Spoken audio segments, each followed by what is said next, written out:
الحمد لله نحمده ونستعينه ونستغفره ونؤمن به ونتوكل عليه ونعوذ بالله من شرور أنفسنا ومن سيئات أعمالنا من يهده الله فلا مضل له ومن يضلله فلا هادي له ونشهد أن لا إله إلا الله وحده لا شريك له ونشهد أن سيدنا وسندنا وحبيبنا ومولانا محمدا عبده ورسوله أما بعد فقد قال الله تبارك وتعالى أعوذ بالله من الشيطان الرجيم بسم الله الرحمن الرحيم لقد رضي الله عن المؤمنين إذ يبايعونك تحت الشجرة فعلم ما في قلوبهم فأنزل السكينة عليهم وأصابهم فتحا قريبا وقال النبي صلى الله عليه وسلم لكل نبي رفيق ورفيقي يعني في الجنة عثمان أو كما قال عليه الصلاة والسلام رب اشرح لي صدري ويسر لي أمري واحلل عقدة من لساني يفقهوا قولي اللهم صل على سيدنا محمد وعلى آل سيدنا محمد وبارك وسلم اللهم صل على سيدنا محمد وعلى آل سيدنا محمد وبارك وسلم اللهم صل على سيدنا محمد وعلى آل سيدنا محمد وبارك وسلم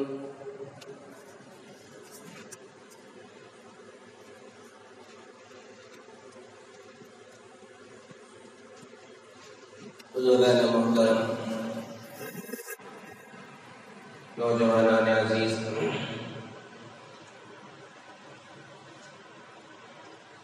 اہل سنت والجماعت کا یہ عقیدہ ہے، بلکہ ہم سب کو بھی یہ عقیدہ رکھنا ہے کہ حضرات انبیاء کرام اور تمام رسولوں کے بعد سب سے مقدس جماعت، سب سے پاکیزہ جماعت ساری مخلوق میں وہ حضرات صحابہ اکرام رضوان اللہ تعالی علیہم اجمعین کی ہے۔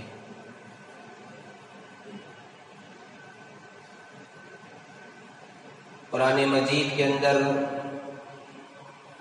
اللہ تبارک و تعالی نے حضرات صحابہ اکرام رضی اللہ عنہم اجمعین کے سلسلے میں ان کے مقام اور مرتبے اور ان کی فضیلت کے سلسلے میں کئی آیتیں نازل کی ہیں، اور اللہ کے نبی حضور اکرم صلی اللہ علیہ وسلم نے بھی صحابہ اکرام کی فضیلت اور ان کے مقام اور مرتبے کے سلسلے میں کئی احادیث آپ نے بیان فرمائی ہیں۔ صحابی کس کو کہتے ہیں؟ صحابی اس کو کہتے ہیں جس نے حالت ایمان میں اللہ کے نبی صلی اللہ علیہ وسلم کو دیکھا ہو اور حالت ایمان ہی میں اس کا انتقال ہوا ہو،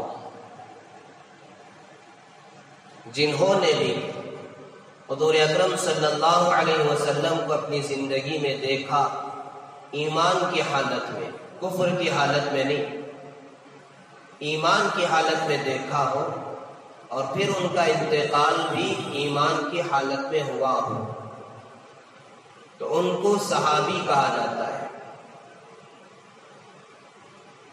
اگر کسی نے خواب میں حضور صلی اللہ علیہ وسلم کو دیکھ لے جیسے بہت سارے اللہ کے مقبول بندے خواب میں دیکھتے ہیں، تو خواب میں دیکھنے کی وجہ سے کوئی صحابی نہیں بنتا ہے۔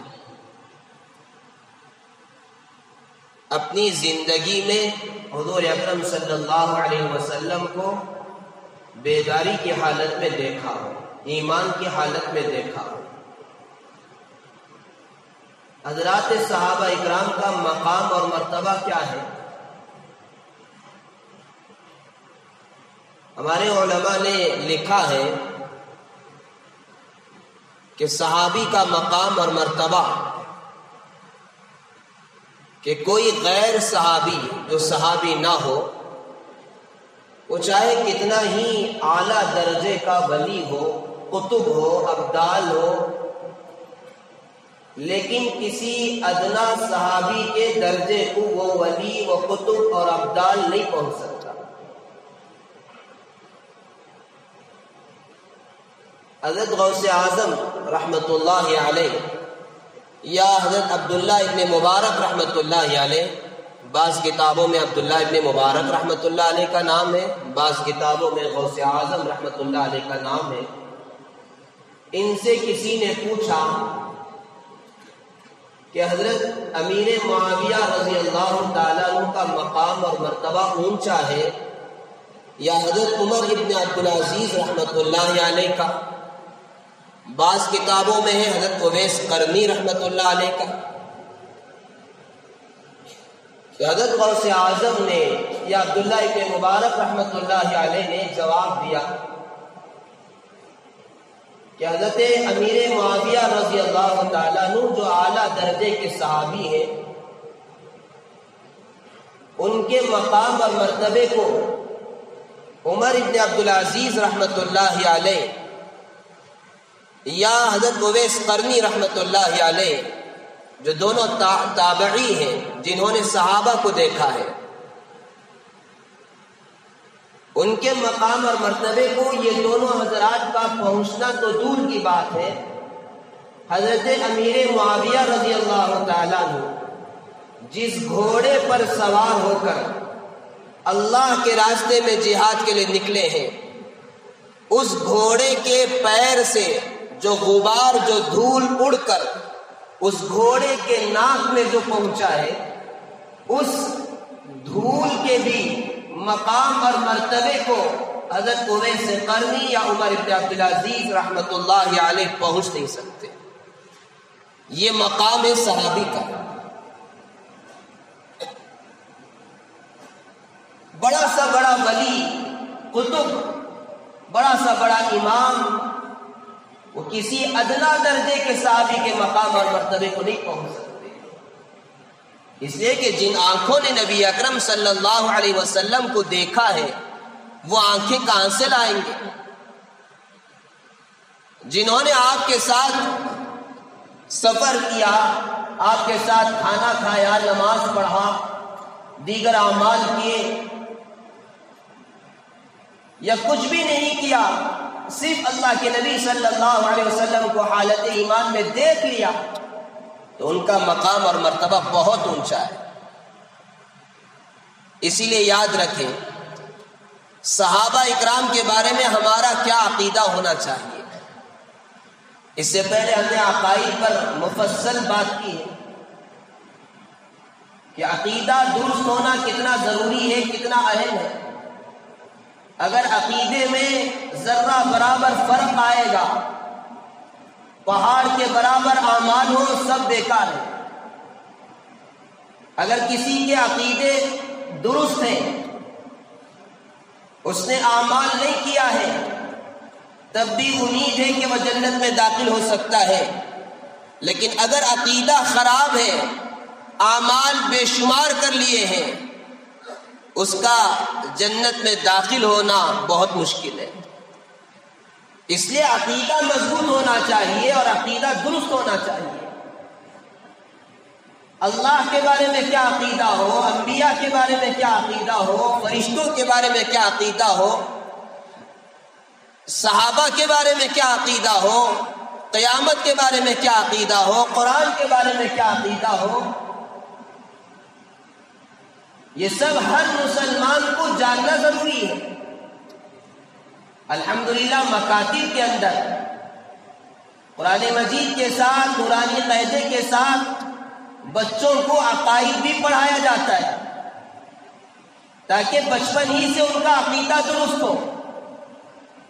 تو صحابہ اکرام کے بارے میں ہمیں کیا عقیدہ رکھنا چاہیے، اس کو غور سے سنیں اور یاد رکھیں کہ صحابہ اکرام کے بارے میں ہمارا یہ عقیدہ ہونا چاہیے کہ تمام انبیاء اور رسولوں کے بعد سب سے افضل مقدس جماعت، پاکیزہ جماعت وہ صحابہ اکرام کی ہے۔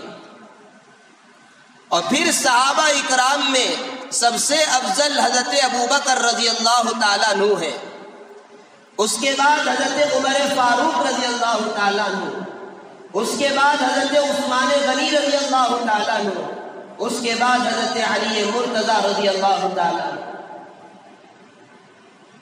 اور سارے صحابہ سے محبت رکھنا واجب ہے، کسی کو برا کہنا یہ حرام ہے اور ایمان کا خطرہ ہے، کسی ادنا صحابی کو بھی برا کہنا یہ حرام ہے اور ایمان کا خطرہ ہے۔ اس لیے ہر صحابی سے محبت رکھنا یہ ایمان کامل ہونے کی دلیل ہے۔ ہمیں ہر صحابی سے محبت ہونا چاہیے۔ اسی لیے اگر کہیں اللہ کے نبی صلی اللہ علیہ وسلم نے ارشاد فرمایا صحابہ کے بارے میں کوئی برا کہہ رہا ہے تو ایک تو فرمایا فقولوا لعنت اللہ علیہ، یوں کہنا چاہیے کہ اللہ کی لعنت ہو اس پر۔ جو صحابی کو برا کہے اس کے لیے ہمیں کیا کہنا چاہیے؟ اللہ کی اس پر لعنت ہو۔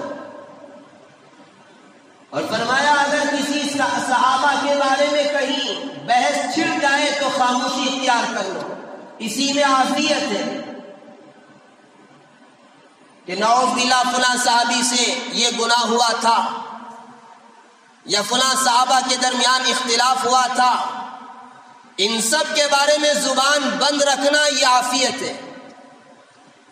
ان کے درمیان جو اختلاف ہوا وہ اجتہادی اختلاف ہے، اور یاد رکھیں اجتہادی جو اختلاف ہوتا ہے اس میں جو صحیح ہوتے ہیں ان کو ثواب ملتا ہے، اور جو غلط ہوتے ہیں اجتہادی غلطی کی وجہ سے ان کو بھی ثواب ملتا ہے۔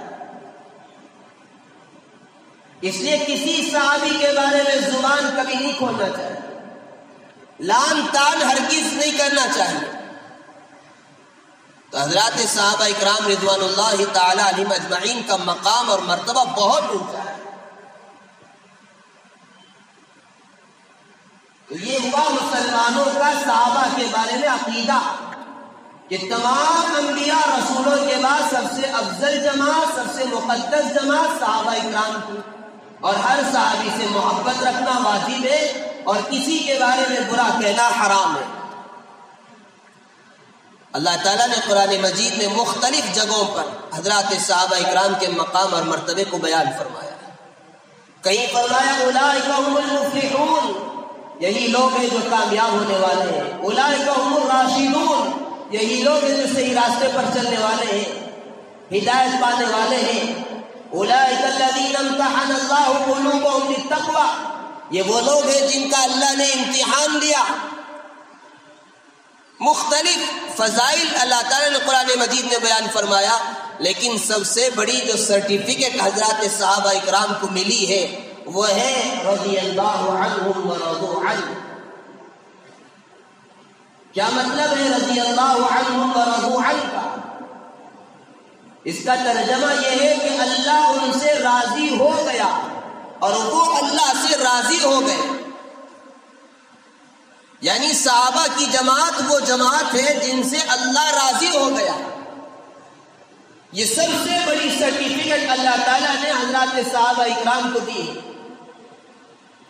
علامہ ابن عبد البر رحمۃ اللہ علیہ لکھتے ہیں کہ جن سے اللہ ایک مرتبہ راضی ہو جاتا ہے پھر کبھی اللہ ان سے ناراض نہیں ہوتا، اس لیے کہ اللہ کو آگے کا پورا علم ہے، آگے یہ آدمی کیا کرنے والا ہے یہ سب کچھ اللہ جانتے ہیں. میں اور آپ موت سے کیا کیا کرنے والے ہیں سب کو اللہ کا علم ہے. تو اللہ انہی سے راضی ہوتا ہے جن کے بارے میں اللہ کا علم ہے کہ یہ آگے چل کر بھی میری مخالفت نہیں کریں گے, میری رضا کے خلاف کوئی کام نہیں کریں گے. اللہ انہی سے راضی ہوتا ہے. تو جب اللہ ایک مرتبہ راضی ہو جاتا ہے پھر کبھی ان سے اللہ ناراض نہیں ہوتا. اور یہ جو سرٹیفکیٹ اللہ تعالیٰ نے حضرات صحابہ اکرام کو ان کی زندگی ہی میں دیا, یہ سب سے بڑی سرٹیفکیٹ ہے, سب سے بڑا اعلان ہے, سب سے بڑا انعام ہے. اور یہ انعام اللہ تعالیٰ انشاءاللہ تعالی ہم سب کو بھی دیں گے. لیکن کہاں دیں گے؟ جنت میں عطا فرمائیں گے. اور سب سے بڑا انعام ہے وَرِضْوَانٌ مِّنَ اللَّهِ اکبر. اللہ نے قرآن مجید میں فرمایا اللہ کی رضامندی سب سے بڑی چیز ہے. حدیث پاک میں اللہ کے نبی صلی اللہ علیہ وسلم نے ارشاد فرمایا ہے کہ اللہ تعالیٰ جنتیوں سے پوچھیں گے کیا تم راضی ہو گئے؟ تو جنتی کہیں گے اللہ ہم کیوں راضی نہ ہو جب آپ نے اتنی نعمتیں دی ہیں. کھانے کے لیے جو دل چاہ رہا ہے وہ دے رہے ہیں, پینے کے لیے جو دل چاہ رہا ہے وہ مل رہا ہے, نہریں جاری ہے, شراب کی نہر ہے, دودھ کی نہر ہے. مثل الجنت التي وعد المتقون فيها انہار من ماء غیر آسن. پانی کی صاف شفاف پانی اور شراب کی نہر, دودھ کی نہر, شہد کی نہر, ہر چیز ہر نعمت اللہ نے آپ نے عطا کر رکھی ہے. تو ہم کیوں راضی نہ ہوں؟ تو اللہ تعالیٰ پھر جنتیوں سے پوچھیں گے کیا میں اس سے بھی افضل نعمت تمہیں دوں, اس سے بھی اعلیٰ نعمت تمہیں دوں؟ جنتی پوچھیں گے اللہ اس سے اعلیٰ اور اس سے افضل نعمت کیا ہو سکتی ہے؟ اللہ تبارک و تعالیٰ فرمائیں گے جنتیوں یاد رکھو اب میں تم سے ہمیشہ کے لیے راضی ہو گیا, اب کبھی ناراض نہیں ہوگا. یہ سب سے بڑی اللہ تعالیٰ جنت میں جنتیوں کو انعام عطا کریں گے. تو ہر مسلمان کو جو جنت میں جائے گا اسے بھی یہ انعام ملے گا, یہ اعلان ملے گا. لیکن جنت میں جانے کے بعد اللہ نے حضرات صحابہ اکرام کو دنیا ہی میں یہ اعلان دیا, یہ سرٹیفکیٹ اللہ نے دنیا ہی میں دیا رضی اللہ عنہم ورضوا عنہ کہ اللہ ان سے راضی ہو گیا, وہ اللہ سے راضی ہو گئے. اسی لیے علماء نے لکھا ہے کہ حضرات صحابہ اکرام رضی اللہ عنہم اجمعین کو دو بات پر بڑی خوشی ہوئی. ایک جب اللہ نے قرآن مجید میں یہ آیت نازل کی رضی اللہ عنہم کہ اللہ ان سے راضی ہو گیا, جب یہ آیت نازل ہوئی حضرات صحابہ اکرام کو بڑی خوشی ہوئی. اور یقیناً خوشی ہوگی کہ اللہ راضی ہو جائے, اس سے بڑی اور کیا نعمت ہو سکتی ہے, اس سے بڑی کامیابی اور کیا ہو سکتی ہے. اور دوسری مرتبہ جب اللہ کے نبی صلی اللہ علیہ وسلم نے یہ ارشاد فرمایا المرء مع من احب, کہ کل قیامت کے دن جو جس سے محبت دنیا میں کر رہا ہے انہی کے ساتھ ہوگا. تو صحابہ اکرام کو یہ سن کر بڑی خوشی ہوئی کہ ہمیں اللہ اس کے رسول سے سب سے زیادہ محبت ہے, تو کل قیامت کے دن ہم اللہ اس کے رسول کے ساتھ ہوں گے. اب ہر صحابی کے ساتھ رضی اللہ عنہ کہتے ہیں ہم. علماء نے لکھا ہے, جیسے گزشتہ جمعہ ہم نے یہ بات عرض کی تھی کہ جب بھی نبی اکرم صلی اللہ علیہ وسلم کا نام نامی اس میں گرامی آئے تو ہمیں درود پاک پڑھنا چاہیے. کم از کم ایک مرتبہ تو پڑھنا واجب ہے, ہر مرتبہ پڑھنا مستحب ہے, پسندیدہ ہے اور ثواب ملتا رہے گا کہ جب بھی آپ کا نام آئے زبان سے صلی اللہ علیہ وسلم پڑھتے رہیں. علماء متاخرین نے درجے کے درمیان فرق کرنے کے لیے, فرق مراتب کے لیے, مرتبے کے درمیان فرق کرنے کے لیے یہ کہا ہے کہ حضرات انبیاء جتنے دیگر انبیاء ہیں ان سب کے نام کے ساتھ علیہ الصلاۃ والسلام کہنا چاہیے، اور نبی اکرم صلی اللہ علیہ وسلم کے نام کے ساتھ صلی اللہ علیہ وسلم کہنا چاہیے، اور صحابہ اکرام کے نام کے ساتھ رضی اللہ عنہ کہنا چاہیے۔ اگر صحابیہ ہیں تو رضی اللہ عنہا، صرف ضمیر کا فرق ہوتا ہے، آخر میں مرد کے لیے عنہ اور عورت کے لیے عنہا۔ اور صحابہ کے علاوہ جتنے دیگر اولیاء ہیں، امام ہیں، بڑے ہیں، ان سب کے ساتھ رحمت اللہ علیہ لگے گا۔ یہ کیوں؟ اس لیے کہ تاکہ ان کے فرق ہو جائے، ان کے درجے کے درمیان پہچان ہو سکے۔ اگر آپ کسی اور کے ساتھ بھی رضی اللہ عنہ لگائیں گے تو شبہ ہوگا کہ ہو سکتا ہے وہ صحابی ہو، اگر آپ کسی کے ساتھ علیہ السلام لگائیں گے شبہ ہوتا ہے کہ ہو سکتا ہے وہ نبی ہو۔ اس لیے علماء متأخرین نے کہا کہ یہ انبیاء کے ساتھ یہ کہنا چاہیے، نبی اکرم صلی اللہ علیہ وسلم کے ساتھ یہ کہنا چاہیے، اور دیگر اور صحابہ اکرام کے ساتھ یہ کہنا چاہیے، اور دیگر اولیاء کے ساتھ یہ کہنا چاہیے۔ تو حضرات صحابہ اکرام کے ساتھ رضی اللہ عنہ لگتا ہے، اور جب بھی کسی صحابی کا نام آئے، میں صحابی کا نام لے رہا ہوں تو مجھے چاہیے کہ صحابی کے نام کے ساتھ رضی اللہ عنہ کہوں، سننے والوں کو بھی چاہیے کہ وہ بھی رضی اللہ عنہ کہہ دیں۔ لیکن واجب نہیں ہے جس طرح نبی اکرم صلی اللہ علیہ وسلم کے نام کو سننے کے بعد درود پڑھنا واجب ہے، اس طرح واجب تو نہیں ہے، لیکن مستحب ہے، پسندیدہ ہے کہ صحابی کا نام سن کر رضی اللہ عنہ کہنا چاہیے۔ تو یہ ٹائٹل ان کے ساتھ لگ گیا، یہ سرٹیفکیٹ ان کے ساتھ لگ گیا حضرات صحابہ اکرام کے ساتھ کہ رضی اللہ عنہ ورضوا عنہ، اللہ ان سے راضی ہو گیا، وہ اللہ سے راضی ہو گیا۔ قرآن مجید میں اور بہت ساری آیتیں، مجھے کچھ اور عرض کرنا ہے، صرف تمہیدی طور پر کچھ باتیں صحابہ اکرام کے سلسلے میں عرض کر رہا ہوں۔ ایک حدیث اللہ کے نبی صلی اللہ علیہ وسلم کی صحابہ کے بارے میں بتا دوں، بلکہ دو حدیثیں آپ کے سامنے رکھوں گا تاکہ ہمارے دلوں میں صحابہ کا مقام اور مرتبہ بیٹھ جائے۔ اللہ کے نبی صلی اللہ علیہ وسلم نے ایک حدیث میں فرمایا، اور یہ حدیث آپ جمعہ کے دوسرے خطبے میں بعض مرتبہ سنتے ہیں، ہم یہاں عام طور پر نہیں پڑھتے، پہلے پڑھتے تھے، اب وہ بہت کم پڑھتے، کبھی کبھی پڑھتے، لیکن آپ نے سن رکھا ہے۔ اللہ کے نبی صلی اللہ علیہ وسلم نے ارشاد فرمایا، اللہ اللہ فی اصحابی، اللہ اللہ فی اصحابی، یعنی میرے صحابہ کے بارے میں اللہ سے ڈرو۔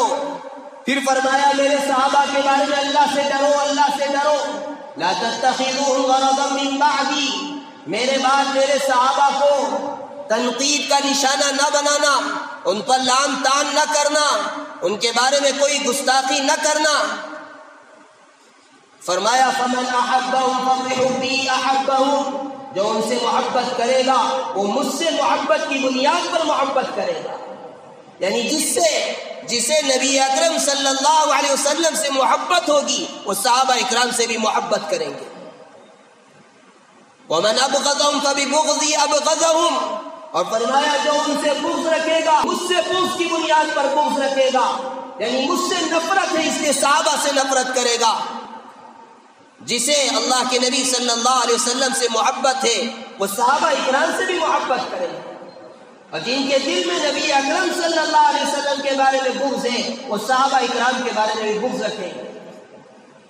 اس کے بعد آگے فرمایا فمن آذاہم فقد آذانی، جنہوں نے صحابہ اکرام کو تکلیف پہنچائی انہوں نے مجھے تکلیف پہنچائی۔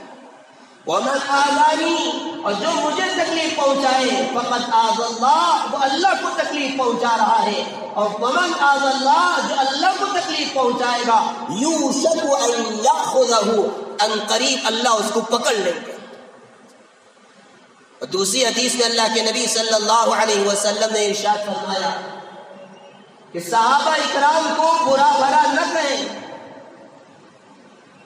اور فرمایا لعنت اللہ والملائکۃ والناس اجمعین، جو صحابہ کو برا کہتے ہیں، اللہ کے نبی صلی اللہ علیہ وسلم نے فرمایا کہ اللہ تعالیٰ نے مجھے منتخب فرمایا اور میرے صحابہ کو میرے لیے منتخب فرمایا۔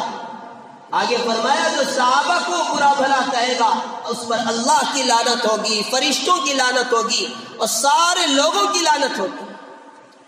لا يقبل اللہ صرفا ولا عدلا، اور فرمایا اللہ تعالیٰ نہ اس کے فرض عبادت کو قبول فرمائیں گے نہ نفل عبادت کو اللہ قبول فرمائیں گے۔ جو صحابہ کو برا کہتا ہے، صحابہ کی شان میں گستاخی کرتا ہے، اللہ اس کے نہ فرضوں کو قبول فرمائیں گے نہ نفلوں کو قبول فرمائیں گے۔ اتنی سخت وعید ہے، اس لیے کبھی کسی صحابی کے بارے میں گستاخی نہیں کرنا چاہیے اور زبان سے ان کے بارے میں کوئی برا لفظ ہرگز بلکہ بے ادبی والا لفظ بھی نہیں نکالنا چاہیے۔ ان کے بارے میں دل میں محبت رکھنا چاہیے، ان کا اعزاز، ان کا احترام کرنا چاہیے۔ اصل میں یہ عنوان اس نے اٹھایا کہ 18 ذی الحجہ کو، ابھی ذی الحجہ کا مہینہ چل رہا ہے، آج 22 تاریخ ہے، 18 ذی الحجہ کو حضرات صحابہ اکرام میں سے ایک عظیم الشان صحابی ہے حضرت عثمان غنی رضی اللہ تعالیٰ عنہ، ان کی شہادت کا واقعہ پیش آیا۔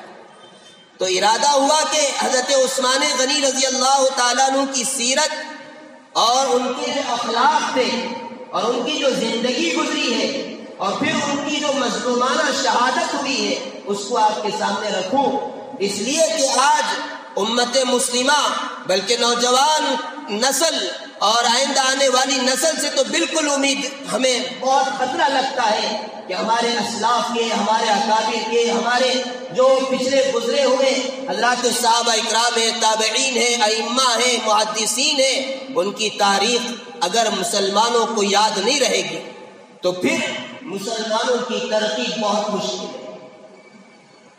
صحابہ اکرام کے بارے میں اگر ہمیں معلومات نہ ہو، آج ہمارے نوجوانوں کو فلم ایکٹروں کے بارے میں اچھی طرح معلومات ہے اور کھلاڑیوں کے بارے میں اچھی طرح معلومات ہے۔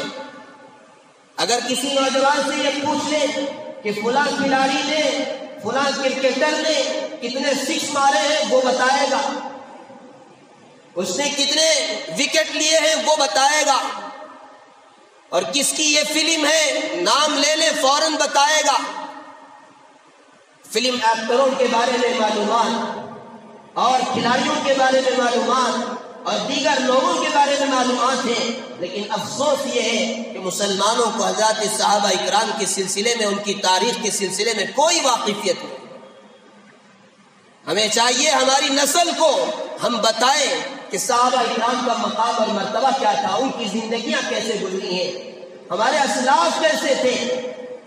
میرے بھائیوں، میرے بزرگوں، بہت بڑا خطرہ، جو بہت بڑا فتنہ ہم نے اس سے پہلے بھی بارہا کہا ہے، نیو ایجوکیشن پالیسی جو آئی ہے، جس کے اندر اسکولوں کے نصاب کو پوری طرح بدلا جا رہا ہے، کس طرح پیش کیا جا رہا ہے کہ اگر ٹیپو سلطان شہید رحمت اللہ علیہ کی تاریخ ہو یا دیگر اس ملک کے اندر جو مسلمان بادشاہ گزرے ان کی تاریخ ہو یا اولیاء اکرام کے بارے میں ہو، بالکل اس کو بدل کر پیش کیا جا رہا ہے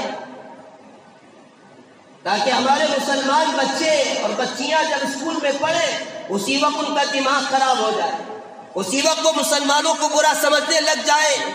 میرے بھائیوں، میرے بزرگوں، یہی ہوا تھا ترکی کے اندر کہ وہاں انہوں نے نصاب کو بدل کر، کتابوں کی تاریخ کو بدل کر پیش کیا، اور انہی بچوں کو جو مسلمان بچے تھے ان کو جب پڑھایا، جب یہی بڑے بنے تو یہی مسجدوں کے میناروں کے خلاف کھڑے ہوئے، یہی اذانوں کے خلاف کھڑے ہوئے، یہی پردے کے خلاف اور داڑھیوں کے خلاف کھڑے ہوئے۔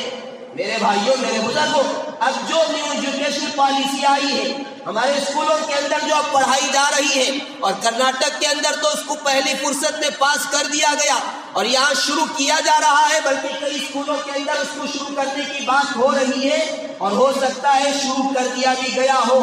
آپ نے واٹس ایپ کے ذریعے سے کچھ خبریں سنی ہوگی کہ فلاں کتاب کے اندر یہ اس طرح پیش کیا جا رہا ہے، فلاں کتاب کے اندر یہ پیش کیا جا رہا ہے۔ میرے بھائیوں میرے بزرگوں، ہمارے اکابرین کا یہ کہنا ہے کہ اگر ہمارے یہ بچے اور بچیاں 10-12 سال اس نصاب کو پڑھ لیں تو پھر ان کے ایمان کا خطرہ ہے، وہ ایمان پر باقی رہیں گے، اس کی کوئی گارنٹی نہیں ہے۔ میرے بھائیوں، ہمیں اپنی نسلوں کی حفاظت، ان کو ایمان پر باقی رکھنے کی فکر ہم سب کی ذمہ داری ہے۔ اس لیے ہمارے اکابرین اس سلسلے میں سب سے زیادہ فکر مند ہے۔ یہ جتنے اور فتنے آئے، CAA ہو یا کچھ بھی اور ہو، یہ سارے فتنے ایک طرف، اصل جو بڑا فتنہ ہے وہ نیو ایجوکیشن پالیسی ہے، جس کے ذریعے سے ہمارے بچوں کو خاموشی کے ساتھ مسلمان باقی نہ رکھنے کی بڑی سازش ہے۔ تو میرے بھائیوں، ہمیں چاہیے کہ ہم مکاتب کے اندر، اس لیے بڑی کوششیں ہو رہی ہیں کہ صحیح تاریخ مکاتب میں پڑھایا جائے اور مسلمان بچوں کو سمجھایا جائے، وہ اسکول میں پڑھ کر آئے تو یہاں آنے کے بعد ان کے ذہنوں کو صاف کیا جائے۔ صرف مکتب والوں کی ذمہ داری نہیں ہے، ہر باپ کی، ہر ماں کی ذمہ داری ہے کہ وہ اپنے بچوں کو بھی اپنے اسلاف کی تاریخ پڑھائیں۔ اور افسوس یہ ہے کہ ہمیں خود نہیں معلوم ہے، ماں باپ کو خود نہیں معلوم ہے بچوں کو کیا پڑھائیں۔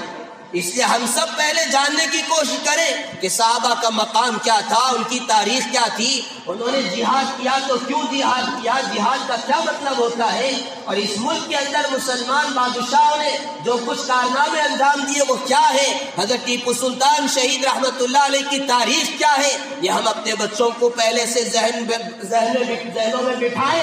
یہ ہماری ذمہ داری ہے تاکہ ہمارے بچے اسکولوں میں پڑھنے کے باوجود وہ ایمان پر باقی رہیں، وہ پورے کمتری کا، وہ احساس کمتری کا شکار نہ ہو، وہ اپنے آپ کو یہ نہ سمجھے کہ ہم کمزور ہیں، ہم ظالم ہیں، ہمارے مسلمانوں نے، آباء و اجداد نے مسجدوں کو، مندروں کو ڈھایا تھا اور ان کی جگہ پر مسجدیں بنائی تھی۔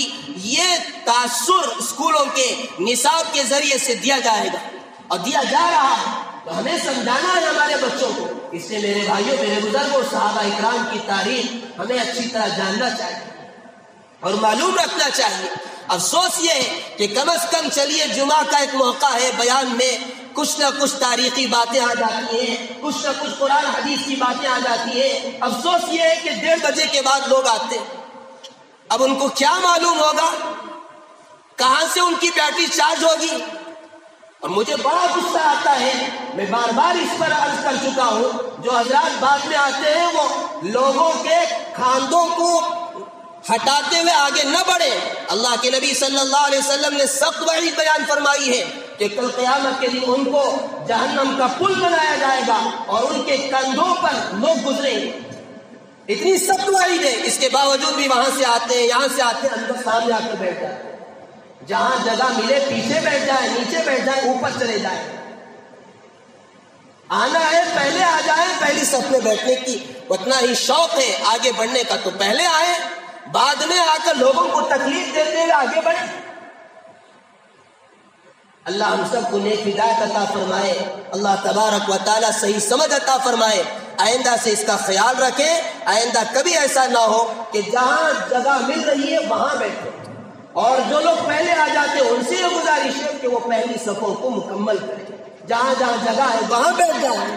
ایسا نہیں کہ آپ آئے پہلے اور بالکل آخر میں بیٹھے ہوئے ہیں۔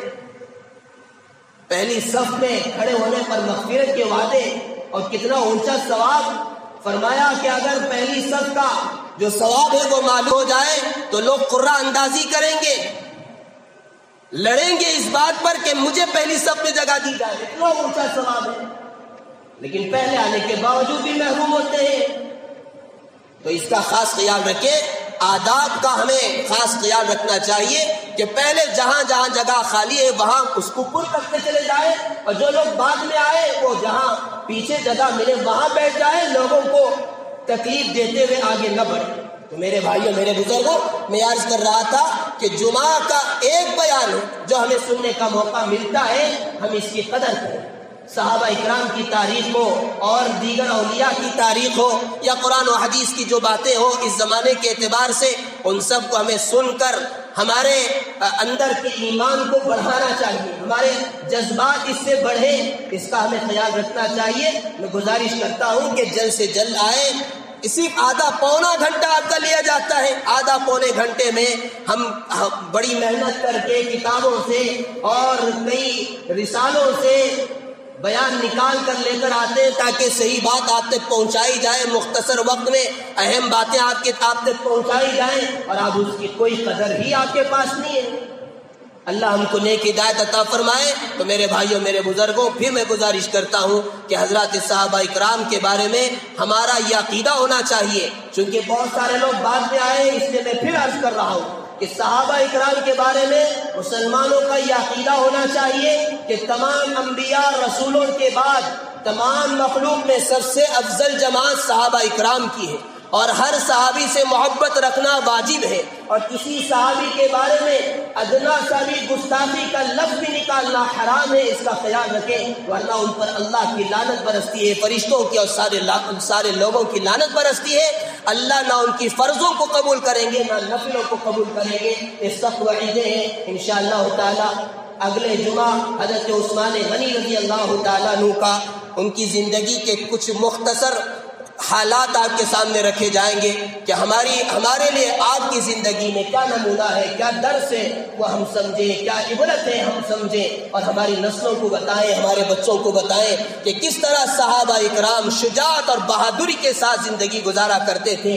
دیکھنے میں کمزور تھے لیکن ایمانی طاقت اور ان کے اندر ایمانی جذبہ اتنا مضبوط تھا کہ وقت کے بادشاہ سے بھی وہ مقابلہ کرنے کے لیے تیار ہو جایا کرتے تھے۔ میرے بھائیوں، یہ ایمانی جذبہ ہم سب کو بھی بنانا ہے۔